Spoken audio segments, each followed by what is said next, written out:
కథ పేరు తిరిగి వచ్చిన మనశ్శాంతి. రచయిత MBSS ప్రసాద్ గారు. ఈ కథ ఈనాడు ఆదివారం మ్యాగజైన్లో ఆగస్ట్ నెల 2025లో వచ్చింది. ఇంకా కథలోకి వెళ్ళిపోదాము. అమావాస్య రోజున తెల్లగా పున్నమి చంద్రులా మెరిసిపోతూ పుట్టాడని ముద్దుగా చంద్రుడు అని పిలుచుకున్నారు అమ్మా నాన్నలు. ఆ పేరు విని అతన్ని స్కూల్లో తోటి విద్యార్థులు చంద్రుడు, ఇంద్రుడు అంటూ ఏడిపించేవారు. ఒకరిద్దరు టీచర్లు కూడా వేళాకోళంగా మాట్లాడేవాళ్ళు. మొదట్లో ఉడుక్కున్న కాలక్రమేణా చంద్రుడికి అన్నిటికీ అలవాటు పడిపోయాడు. అతనికి భార్యగా చంద్రావతి వచ్చింది. రూపంలోనే కాక పేరులో కూడా మేడ్ ఫర్ ఈచ్ అదర్ అన్నారు అందరూ. చంద్రు, టీవీలో ప్రకటన చూసావా? మన శంషాబాద్ ఎయిర్పోర్ట్కి దగ్గరలో ప్లాట్ అమ్మకమట. మొత్తం కట్టేసిస్తారంట, ఫర్నిచర్తో సహా. కేవలం 2 కోట్లేనట. Gym, health club, hospital, swimming pool, marriage hall, CBSE syllabus, 12వ క్లాస్ వరకు ఉన్న స్కూల్ అన్నీ ఉన్నాయంట. ఆ స్కూల్ ప్రత్యేకత ఏమిటంటే LKG నుంచి swimming, horse riding, bungee jumping, skating నేర్పిస్తారంట. 1వ తరగతి నుంచి IIT నీట్ ఓరియంటెడ్ కోర్స్ కూడా ఉంటాయట. ఇంకో విషయం ఏమిటంటే అక్కడ అడ్మిషన్కి ముందే విద్యార్థులకి పాస్పోర్ట్ కంపల్సరీ అట.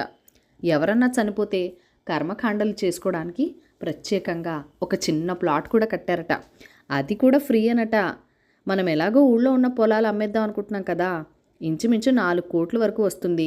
2 కోట్ల రిజిస్ట్రేషన్ అన్నీ పోగా 1.5 కోటి దాకా మన దగ్గర క్యాష్ మిగులుతుంది.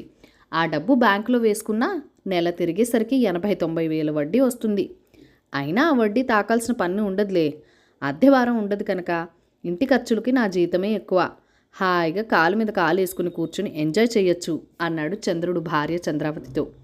చంద్రుడు చంద్రావతిని చంద్రు అని పిలుస్తాడు. నిజమే డార్లింగ్, ఐడియా బాగుంది.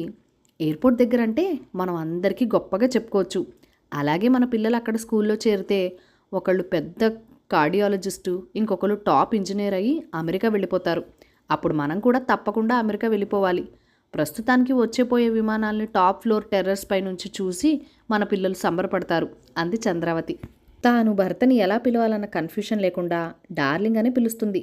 ఆ రాత్రి చంద్రుడు బ్లాక్ అండ్ వైట్ కలర్ కంటే చంద్రావతి ఈస్ట్ మ్యాన్ ఊహలతో ఇమర్స్ అయిపోయింది. చంద్రుడు చంద్రావతుల గృహప్రవేశం అంగరంగ వైభవంగా జరిగింది. ఇద్దరి తరఫున పిలిచిన బంధువులు, స్నేహితులు అందరూ వచ్చారు. ప్లాట్ని పరిసరాల్ని చూసి అబ్బురపడ్డారు. మా ప్లాట్ దాటిగానే ఎయిర్పోర్ట్ రన్వే మొదలవుతుంది అని చంద్రుడు చెప్తే, మా టెర్రస్ మీద నుంచే చూస్తే విమానమే కాక అందులో ప్రయాణికులు కూడా కనిపిస్తారు. అంతెందుకు, మేం ప్లాట్ చూడ్డానికి వచ్చినప్పుడు టాప్ ఫ్లోర్లో బాల్కనీలో నిలబడితే మా వేలు విడిచిన మామయ్య కూతురు విమానం నుంచి చెయ్యి ఒప్పింది. అది మాకు స్పష్టంగా కనపడిందంటే నమ్మండి అని చంద్రావతి గొప్పలు. నూతన గృహప్రవేశ దంపతుల్ని కొందరు నిండు సంతోషంతో అభినందిస్తే, ఇంకొందరు అసూయతో ముక్తసరిగా శుభాకాంక్షలు తెలిపారు. మొత్తానికి అనుకున్నట్లే అన్ని ఆధునిక హంగులు ఉండి ఎయిర్పోర్ట్ దగ్గరగా ఉన్న ప్లాట్లో ప్రవేశించారా చంద్రావతి, చంద్రుడు. ఆ రాత్రి బెడ్రూమ్లో ప్రవేశించగానే మొత్తానికి ఇంద్రభవనం లాంటి ప్లాట్లోకి వచ్చి పడ్డాను చంద్రు అన్నాడు చంద్రుడు. సంతోషంతో తబ్బిబ్బుపైపోయారు ఆ దంపతులు. అయితే సుఖాలు ఒంటరిగా వస్తాయి, కష్టాలు కట్టలుగా వస్తాయి అనేది అతి త్వరలోనే తెలుసుకున్నాడు చంద్రుడు. ఇంద్రభవనానికి దేవతల తాకిడి ఎక్కువట, అలాగే ఎయిర్పోర్ట్కి బాగా దగ్గర అని చుట్టాలు, స్నేహితులు తాకిడి విపరీతంగా పెరిగిపోయింది. ఎందుకంటే హైదరాబాద్ వచ్చిన వాళ్ళు హైదరాబాద్ ట్రాఫిక్లో ఎయిర్పోర్ట్ నుంచి ఇంటికి చేరుకోవాలంటే వాళ్ళు ప్రయాణించిన విమాన ప్రయాణ సమయం కంటే ఎక్కువే పడుతుంది. ఢిల్లీ నుంచి వచ్చిన చంద్రుడి ఫ్రెండ్ ఒకతను అదే అన్నాడు. ఫ్లైట్ 2 గంటలు పట్టింది, కానీ ఎయిర్పోర్ట్ నుంచి కారు మా ఇంటికి వెళ్ళడానికి 4 గంటలు పట్టింది. ట్రాఫిక్లో ఇరుక్కుపోయాను అని. చంద్రుడి ఇంటి నుంచి ఎయిర్పోర్ట్ 10 కిలోమీటర్లు కూడా లేదు. ట్రాఫిక్ తక్కువే, అరగంటలో వెళ్ళిపోవచ్చు. అందుకని ఎక్కడెక్కడ వాళ్ళు కొత్త కొత్త బంధుత్వాలు, స్నేహాలు కలుపుకొని వాళ్ళ ఇంటికి రావడం మొదలుపెట్టారు. అసలు చంద్రావతి దృష్టిలో వాళ్ళ ప్లాటు వచ్చిన వాళ్ళకి ఫ్రీ లాడ్జింగ్, ఫ్రీ బోర్డింగ్ ఫెసిలిటీస్తో ఉన్న హోటల్. నిత్యం అతిథులు ఇంట్లో ఉండటం వల్ల పిల్లల చదువులు దెబ్బతింటున్నాయి. ఇంట్లో దంపతులకి ప్రైవసీ అన్నదే లేకుండా పోయింది.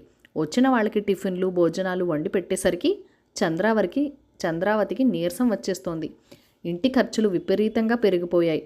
కాలు మీద కాలు వేసుకుని కూర్చోవచ్చని ఊహించిన చంద్రుడికి కాలు మీద నుంచి కాలు తీయడమే కాకుండా ఇంట్లో సామాన్లు, కూరగాయలు తేవడానికి రెగ్యులర్గా పరిగెత్తాల్సి వస్తోంది. తనకు వచ్చే జీతమే కాక బ్యాంకు వడ్డీలు కూడా ఏ మూలకి సరిపోవడం లేదు.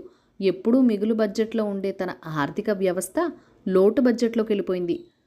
ప్రాణవసరం వస్తే తప్ప ముట్టుకోకూడదని చంద్రుడు చంద్రావతి వేసుకున్న ఒట్టు పక్కకి పెట్టి మొదటిసారిగా డిపాజిట్లో కొంత మొత్తం తీయాల్సి వచ్చింది.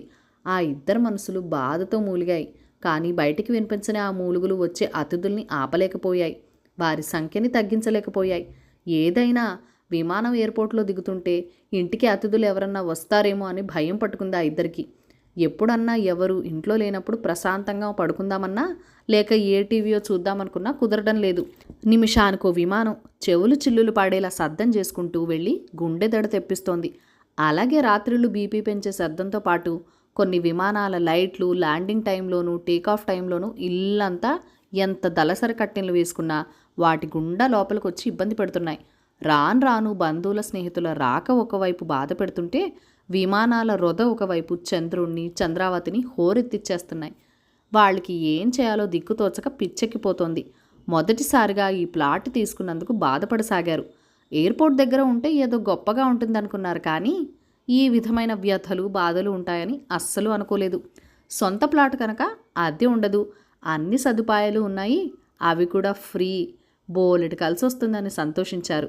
కానీ మెయింటెనెన్స్ నెలకి 25,000 రూపాయలు.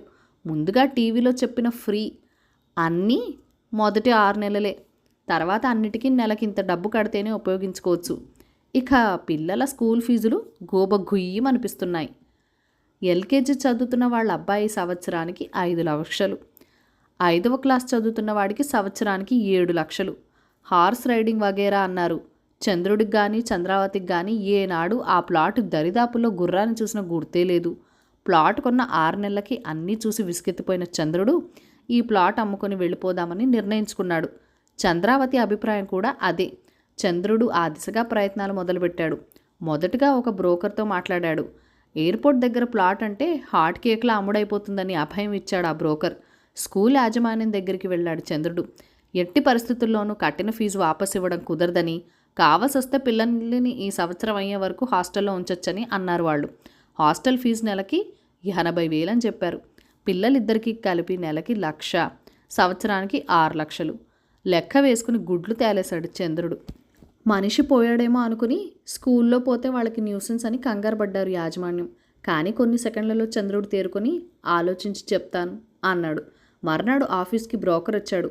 హాట్ కేక్ అన్న బ్రోకర్ మీ ప్లాట్ సెకండ్ హ్యాండ్ కనుక 90 లక్షలకి మించి రాదు అన్నాడు చావు కబురు చల్లగా చెప్పినట్టు. కేవలం 6 నెలలే కదా అయింది, 2 కోట్లకు కొన్నాం అన్నాడు చంద్రుడు. 6 సెకండ్ అయినా సెకండ్ హ్యాండే కదా సార్. సరే, ఒక బయ్యర్ రెడీగా ఉన్నాడు, అతన్ని కన్విన్స్ చేసి 1 కోటికి ఒప్పిస్తా, కానీ నా కమిషన్ 1,00,000 నుంచి 1,80,000 అవుతుంది అన్నాడు బ్రోకర్. చంద్రావతికి ఫోన్ చేసి అంతా వివరించాడు. సరే, వీల్ని బట్టి చూడు అంది చంద్రావతి. చంద్రుడికి పరిస్థితి బిట్వీన్ డెవిల్ అండ్ డీప్ సీలా అయింది. సరే, ఏదో ఒకటి కానివ్వండి అన్నాడు దీనంగా ముఖం పెట్టి. ఇలాంటి ఇంద్రభవనంలో ఇంద్రుడు ఉండాలి, కానీ మనలాంటి సామాన్యులు కాదు. ముందు వెనక చూసుకోకుండా ఎయిర్పోర్ట్ దగ్గరని రెడీమేడ్ బిల్డింగ్ అని 2 కోట్లు పెట్టి కొనేసాం. 6 నెలలన్నా తిరగకుండానే ఇప్పుడు 1 కోటి రూపాయలు నష్టంలో అమ్ముకుంటున్నాం. పిల్లల ఫీజు రూపంలో 6 లక్షలు పోయింది. బ్రోకర్ ఇంకో 1,50,000. ఎంతో ఇష్టపడి కొనుక్కున్న చోటు నుంచి అన్ని విధాలా నష్టపోయి వెళ్తున్నాం అంటూ తన బాధను వెళ్ళబోసుకున్నాడు చంద్రుడు భార్య దగ్గర. ఒక్కొక్కసారి అంతే అంది చంద్రావతి భర్త భుజం తడుతూ, తనకి ఉబ్బికొస్తున్న దుఃఖాన్ని ఆపుకొనేందుకు వ్యర్థ ప్రయత్నం చేస్తూ. భార్యాభర్తలు ఒకరినొకరు ఓదార్చుకోవడం తప్ప ఏమీ చేయలేకపోయారు. సరిగ్గా నెల్లాళ్లలో ఎయిర్పోర్ట్కి, ముఖ్యమైన బస్ స్టేషన్లకి, అలాగే సికింద్రాబాద్, నాంపల్లి, ఇటీవల బాగా అభివృద్ధి చెందిన చెర్లపల్లి, లింగంపల్లి స్టేషన్లకి అందనంత దూరంలో ప్లాట్ కొనుక్కున్నారు చంద్రుడు చంద్రావతి దంపతులు. ఎయిర్పోర్ట్కి, బస్ స్టేషన్లకి, రైల్వే స్టేషన్లకి దగ్గరగా ఉండాలనుకోవడం బుద్ధి తక్కువ అని అర్థం చేసుకున్నారు. ఆ తర్వాత ఫ్రీ బోర్డింగ్, ఫ్రీ లాడ్జింగ్ వచ్చే చుట్టాలు వాళ్ళ ఇంటి ఛాయలకే రాలేదు. డబ్బు పోతే పోయింది, మనశ్శాంతి దొరికింది అని సంతోషించారు చంద్రుడు చంద్రావతి. కథ సమాప్తం. ఈ కథని లైక్ చేయండి, షేర్ చేయండి, మన ఛానల్ని సబ్స్క్రైబ్ చేసుకొని మీ సపోర్ట్ ఇవ్వండి. మీ అమూల్యమైన ఫీడ్బ్యాక్ అండ్ సజెషన్స్ నాతో కామెంట్ సెక్షన్లో కూడా షేర్ చేసేయండి. Thank you for watching. Bye bye.